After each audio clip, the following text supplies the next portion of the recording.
Roh-roh mendiskusikan banyak topik di antara mereka sendiri yang semuanya berkaitan dengan raja atau king. Sementara itu, Raja Hari, Permaisuri Bunga, dan Permaisuri Surgawi hanya bisa mengerutkan dahi. Sebenarnya apa-apaan ini? Mengapa cerminmu tidak mencerminkan serangannya? Ketika Raja Kebenaran kembali, Raja Hari segera mendekat untuk bertanya. Raja Kebenaran menggelengkan kepalanya dan menjawab, "Saya tidak tahu apa yang terjadi. Cermin itu dilenyapkan. Itu tidak mungkin. Jika Anda tidak tahu mengapa Anda kalah, lalu mengapa Anda tidak mencoba lagi?" Sang Raja Hari menyarankan. Raja Kebenaran memutar matanya dan berkata, "Apakah Anda pikirkan roh raja saya datang dengan mudah? Saya bahkan tidak tahu kapan atau bagaimana saya bisa mendapatkan kembali yang hilang. Saya bukan orang idiot seperti Raja Thunder Devil." Raja Hari menyadari usulnya terlalu banyak untuk ditanyakan, jadi dia tidak mengatakan apa-apa lagi sebagai balasan. Permaisuri Surgawi tampak bijaksana. Ada dua kemungkinan dari cara saya melihatnya. Satu, cermin itu tidak seefektif yang kita yakini. Dua, dia terlalu kuat, polos, dan sederhana. Mungkin dia memiliki begitu banyak kekuatan. Itu membebani ambang kerusakan yang bisa ditahan oleh cermin dan karenanya, jepret, itu rusak. Anggap saja seperti karet gelang. Semakin jauh Anda menariknya, semakin jauh ia akan bergerak saat melepaskannya. Tetapi semuanya memiliki batas fleksibelnya. Jika Anda menarik terlalu keras pada karet gelang, itu akan memberi jalan dan putus. Jelasnya. "Saya pikir dia kebal terhadap cermin. Tidak mungkin dia bisa sekuat itu," ujar Raja Hari. "Ya, jika cermin itu tidak seefektif yang kita yakini, itu berita buruk. Itu berarti cap bunga Everest juga tidak berguna.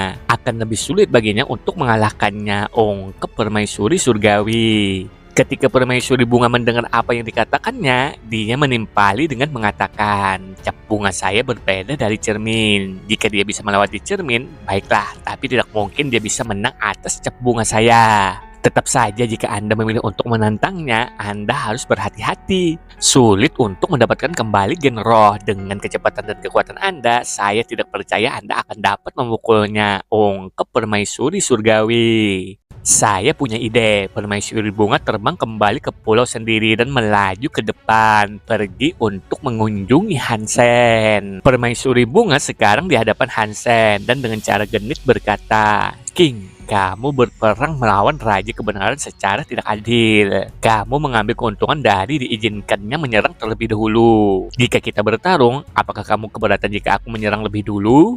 Hansen mengamati dengan seksama. Dia terlihat sangat kecil dan sangat cantik. Dan dia juga berbau seperti bunga. Dia adalah roh yang menarik, itu sudah pasti. "Bagaimana kalau aku melakukan yang lebih baik? Kamu bisa memukulku 10 kali." Hansen tersenyum. "Tuan yang terhormat, oke, aku akan meninjumu 10 kali lebih dulu." Garis kekejian merayap di wajah Permaisuri Bunga. Semua roh atau spirit membuku di tempat. Jika King bersedia menerima 10 pukulannya, tidak masalah seberapa kuat dia. 10 dari mereka pasti akan menyebabkan kekalahannya. "Boleh aku bertanya, apa yang akan kamu lakukan jika tidak bisa menang?" Setelah memasukkan 10 pukulan bebasmu, Hansen tersenyum lagi. "Orang-orang sepertimu tidak akan terluka karena pukulan oleh orang sepertiku. Jadi kamu bisa mulai memukulku kembali, oke?" Dia tidak menjanjikan apa-apa. Hansen menyipitkan matanya dan berkata, "Bagaimana kalau aku membiarkanmu memukulku 10 kali? Dan jika aku mati, itu akan pantas. Jika aku memang masih hidup, maka setiap pukulan harus sama dengan 1 ciuman. Bagaimana?" Setelah itu, wajah Permaisuri Bunga memerah. Para penonton mendengarkan pembicaraan mereka dengan seksama dan mulai gaduh dengan kegembiraan atas saran nakal Hansen. "Tidak!" Wajah Raja Hari jatuh seperti sekarung batu dan dia berteriak dari atas paru-parunya. Hansen tahu ada sesuatu di antara mereka, menilai dari cara dia mengikutinya.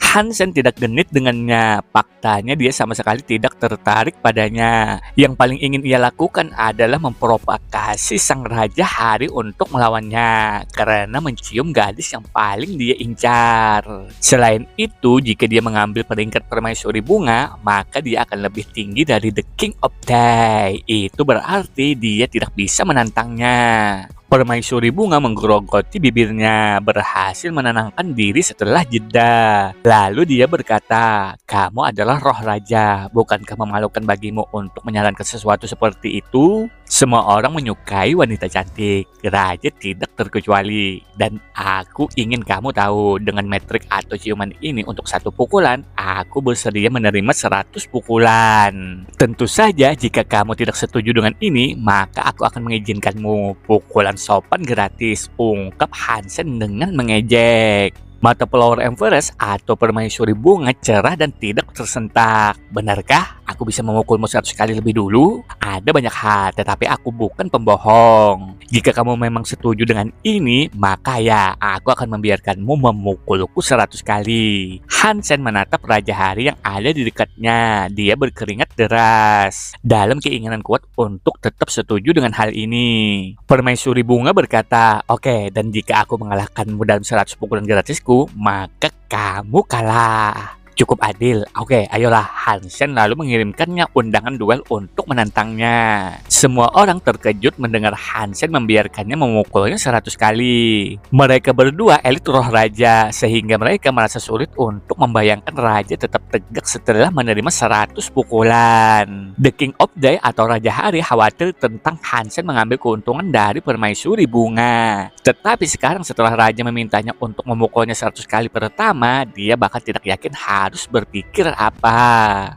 Hanya beberapa perongkok bunga yang dibutuhkan untuk menghancurkannya. Betapa bodohnya dia, pikir Raja Hari. Permaisuri bunga melangkah lebih dekat ke Hansen. Dengan ragu-ragu ketika dia berada dalam jangkauan lengan, dia masih belum bergerak 1 inci. Dia benar-benar akan membiarkannya memukulnya. "Kesombongan kamu akan segera terbang, memberi jalan bagi air mata yang akan mengikuti." Flower Empress atau permaisuri bunga berkata pada dirinya sendiri. Ketika ia mengamati wajah cantik Hansen, awan cahaya penuh dengan bentuk holografik seperti bunga menutupi tinjunya. Dengan itu dinaikkan dan dipersiapkan. Dia meluncurkan ke depan untuk memukul Hansen. Semua roh menatapnya, merenungkan apakah dia akan menghindari serangan yang masuk atau tidak. Tetapi di sana dia tetap berdiri lengkap dengan cahaya suci yang terpancar dari tubuhnya. Dia menerima pukulan itu. Cahaya bunga tidak meledak terhadap Hansen. Sebagai gantinya, itu meninggalkan cap padanya. "Ingat, aku mendapatkan 100 pukulan, jadi kamu tetap diam sekarang." Dia takut Hansen akan menyesali keputusannya dari sebelumnya. Jadi dia memastikan untuk memberikan cap bunga padanya sebelum hal lain. Tubuh Hansen langsung tertutup bunga, hampir terkubur di bawah gunung mekar. Cap bunga terlepas dari keluhan yang bisa ditimbulkannya adalah keterampilan yang indah. Kekuatan yang diberikan kepada penerima keterampilan setara dengan kekuatan kereta. Bahkan roh-roh yang melihat hampir merasakan kekuatan serangan celaka itu. Permaisuri bunga kemudian melanjutkan untuk memukul Hansen 37 kali. Dia tersenyum dan berkata, "Apakah kamu yakin ini akan berlanjut? King, aku hanya memukulmu 37 kali." Wajah Hansen tampak redup, seolah-olah dia sedang berjuang untuk menahan beban awal bunga dan pukulan berikutnya. Tapi Hansen kemudian tersenyum dan berkata, "Kamu memukulku seperti seorang gadis. Bah, baiklah, aku akan memberimu rasa nyata dari apa yang aku mampu.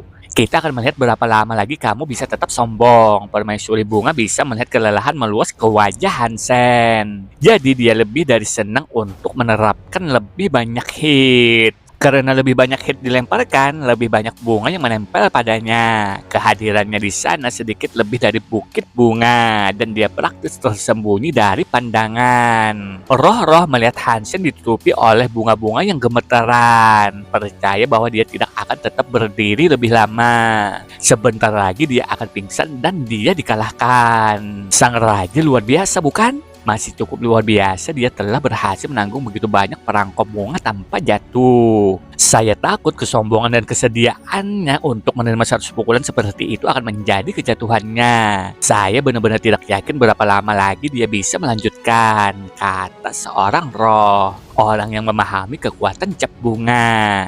Raja adalah pria yang menarik. Dia tampaknya lebih mungkin mati karena bobot bunga daripada yang lain. Saya tidak berpikir permaisuri bunga terlalu peduli. Bagaimanapun dia hanya senang dia memiliki kesempatan untuk mengalahkannya, kata roh lain. Bisakah seseorang menjelaskan kepadaku betapa kuatnya cap bunga? Banyak roh yang tidak menyadari apa yang begitu istimewa tentang cap bunga, dan salah satu dari mereka memastikan untuk bertanya.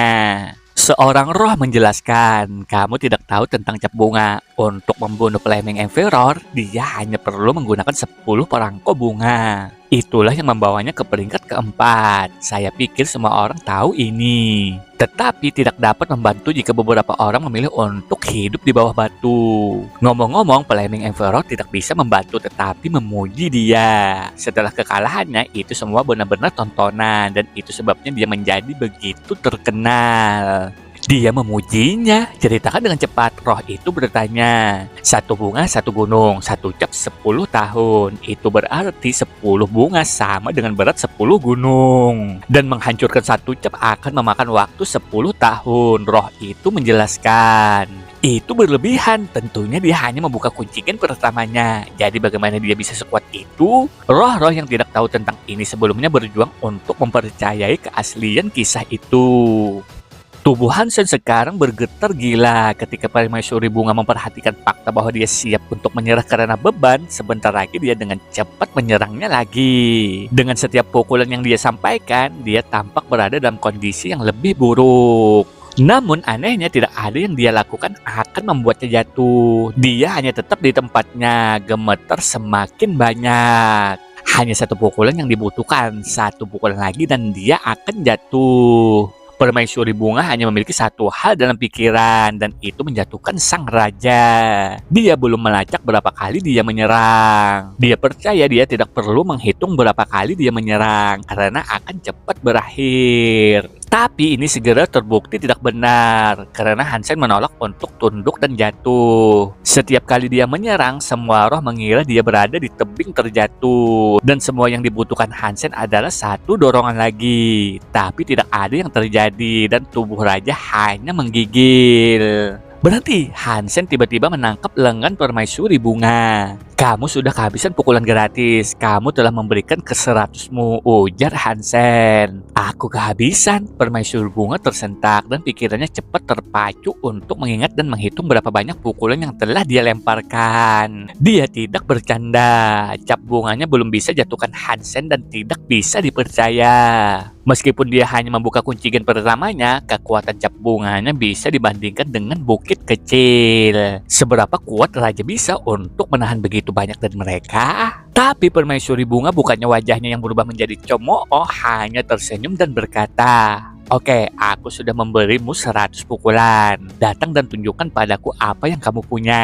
Permaisuri Bunga berdiri di tempatnya, terkikik. Dia tidak akan membebaskan Hansen dari banyaknya bunga yang menguburnya. "Maaf, apakah kamu mengatakan sesuatu?" Hansen dengan dingin berkata, dan mengangkat semua bunga dari tubuhnya. Dia melakukannya dengan santai, seolah-olah itu tidak membutuhkan sedikit pun kekuatan untuk menanggungnya. Flower Empress berubah menjadi batu. Melihat bunga-bunga dilemparkan ke langit seperti itu, dia membeku. "Sekarang giliranku. Oke, jadi persiapkan dirimu." Hansen mengangkat tinjunya dan cahaya suci berkumpul di dalam dan di luar. Permaisuri Bunga tampak hampir menyedihkan dan dia dengan tenang memohon, "Tolong lembut." Setelah itu Permaisuri Bunga menunggu ajalnya. Dengan penampilannya yang lembut menghadapi kematian, tidak sulit untuk merasa simpati padanya. Air mata mengalir di sepanjang bulu matanya yang panjang dan jatuh ke pelukan pipinya. Seharusnya tidak ada pria yang sanggup menghancurkan wanita seperti itu.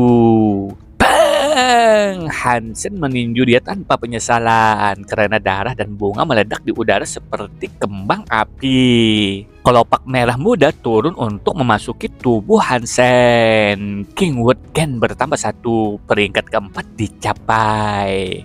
Setiap roh di antara hadirin membeku. Melihat ini, mereka tidak pernah mengira The King akan begitu membinasakannya tanpa ragu. "The King, aku belum selesai denganmu. Hanya 1 dari kita yang akan selamat." Permaisuri Bunga bernapas dan dia mengamuk dengan marah yang tak seorang pun sangka mungkin dilakukan oleh orang yang begitu peka. Dia telah membuat dirinya terlihat sangat lemah, berharap mendapatkan belas kasihan, namun Hansen belum terpengaruh. Dia membunuhnya dan menghinanya di depan semua orang. Kamu benar, kita belum selesai. Kamu berhutang 100 ciuman padaku. Ingat, Hansen menjawab dengan dingin. Permaisuri bunga dalam amarahnya sudah lupa tentang taruhannya. Dia tidak pernah menyesali sesuatu yang begitu banyak sepanjang hidupnya. Dan sekarang setelah Hansen menyebutnya lagi di depan semua orang yang menonton, dia tahu dia tidak bisa lagi mendiskreditkan dirinya sendiri dan pergi. Wajah permaisuri bunga merah dan dia tidak tahu harus berbuat apa. Dia tidak bisa pergi dan dia tidak bisa menciumnya 100 kali di depan semua roh yang melihat. Hansen melangkah maju dan meraih permaisuri bunga. Hansen tahu roh raja telah berusaha menjebaknya, jadi dia tidak mau membiarkan salah satu dari mereka lolos dengan mudah. Permaisuri bunga sama malunya seperti dia terkejut, tapi dia terlalu lemah untuk mendorong agrosernya pergi. Hansen membuatnya terkunci. Sudah waktunya untuk memukul lidah. Setelah Hansen mengatakan ini, dia terjun ke bibirnya yang lezat. Permaisuri bunga tidak bisa menahan dan dia melunak di dalam lengan Hansen. Aku akan membunuhmu. Raja Hari tidak bisa lagi menahan lidahnya, jadi dia berlari ke depan, berubah menjadi matahari di sepanjang jalan. Dia bergegas menuju Hansen. Hansen terus memegang permaisuri bunga dengan satu tangan, ketika lengannya yang lain dengan cepat mengulurkan tangan dan meninju si gila itu. Matahari ketenangan barunya hancur berkeping-keping seperti kaca rapuh. King Fire Gen bertambah 1, peringkat tidak berubah. Aku akan menerima ciuman ini untuk saat ini. Ingatlah, kamu berhutang 99 kali lagi. Aku akan kembali untuk mengambil di lain waktu. Hansen sudah menerima apa yang dia inginkan, jadi dia tidak perlu mendapatkannya dalam kesulitan lebih lanjut. Dengan senyum singkat padanya, dia berbalik dan kembali ke tempat Suaka Dewa. The King telah membunuh Raja Kebenaran, Permaisuri Bunga, dan Raja Hari selama 1 hari. Berita menyebar dengan cepat di antara semangat pencapaian Hansen. Roh-roh yang menyaksikan perkelahian secara langsung percaya Hansen adalah roh terbesar sepanjang masa. Jika dia bisa membuka 9 kunci gennya, dia akan bisa menjadi seorang kaisar. Atau mungkin bahkan kunci gen ke-10 yang legendaris. Nama King tersebar jauh dan luas. Dia digembor-gemborkan sebagai roh terkuat yang pernah dilahirkan. Dan terlepas dari kenyataan bahwa semua roh ingin mengetahui dari mana asalnya, tidak ada penemuan seperti itu. Dia masih merupakan teka-teki. Roh-roh masih menduga bahwa dia harus menjadi putra seorang kaisar. Tetapi tidak ada bukti yang mendukung hal ini. Scene pun berganti. Hansen tidak kembali ke pangkalan roh untuk sementara waktu setelah ini, dan dia memikirkan bagaimana dia bisa keluar dan berburu makhluk mutan. Meskipun gen roh sangat bagus untuk penggemar pribadi, mereka tidak meningkatkan kebugaran seseorang. Jika dia ingin menjadi lebih kuat, dia harus meningkatkan kebugarannya. Jika dia berada di aliansi atau tempat Suaka Dewa, mode Super King Spiritnya masih hanya berlangsung 3 detik. Ada banyak makhluk kuat yang menghuni hamparan hutan duri yang tersimpul. Makhluk-makhluk saat ini tidak dapat dikalahkan. Bahkan jika Hansen bisa menggunakan mode roh Raja Supernya untuk waktu yang lama, membunuh makhluk dengan 6 atau lebih kunci gen aktif akan sangat sulit. Aku harus memakai sepatuku dan bergegas untuk membuka kunci gen keduaku. Aku harus melakukan itu dan pada saat yang sama memaksimalkan poin geno dasar dan primitifku. Tingkat kebugaranku harusnya cukup tinggi bagiku untuk membuka kunci gen ketiga. Kalau begitu, Hansen merenungkan langkah selanjutnya. Dia pun bergegas pergi menuju shelternya.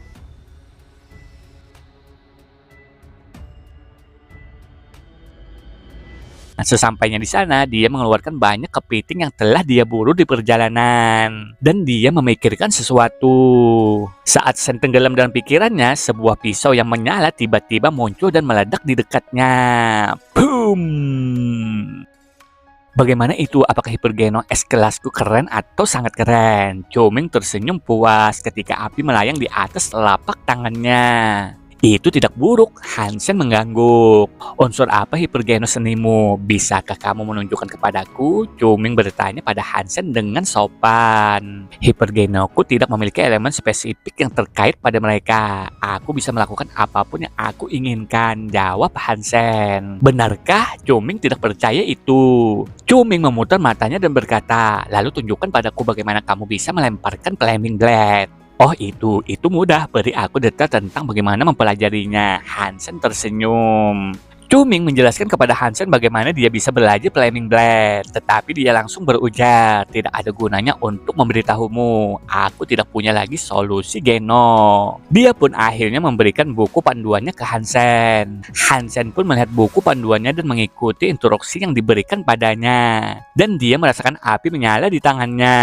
Hansen melambaikan tangannya dan pisau api sepanjang 1 meter memanifestasikan jarak pendek darinya dan terbang ke arah yang diinginkannya. Itu mengenai tulang kerangka raksasa yang membuatnya runtuh di tengah ledakan berapi-api. Apa? Bagaimana mungkin? Mata Cuming terbuka lebar. Hansen tahu Flaming Blade-nya akan lebih kuat daripada Cuming karena ia telah memaksimalkan kelas pengawal, kelas kesatria dan poin Geno Roh Api kelas kerajaan. Dia juga mendapatkan poin Geno Roh Api kelas raja dari The King of Day. Latihan apinya akan jauh melebihi kemampuan orang-orang biasa.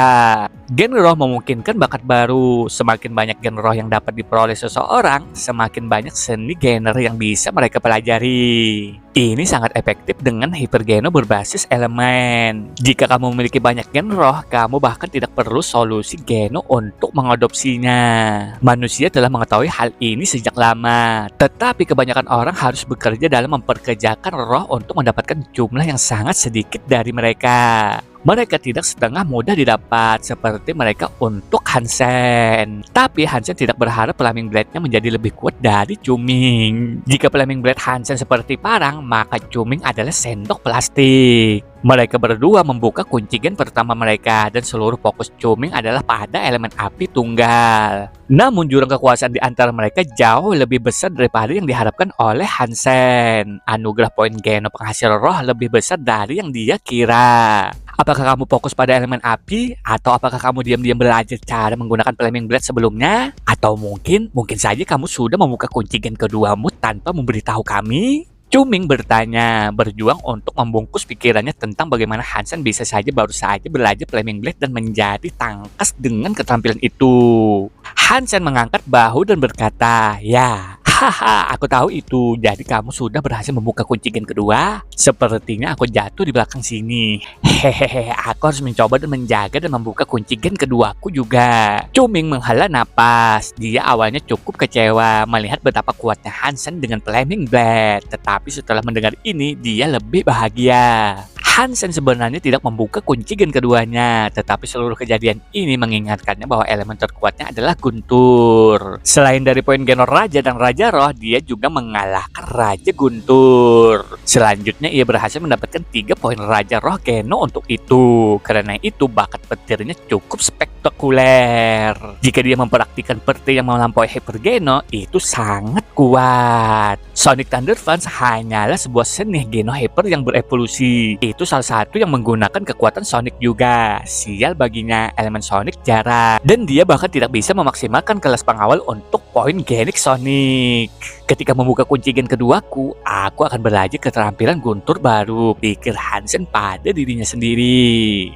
Lalu Hansen dan Cuming pun berpamitan.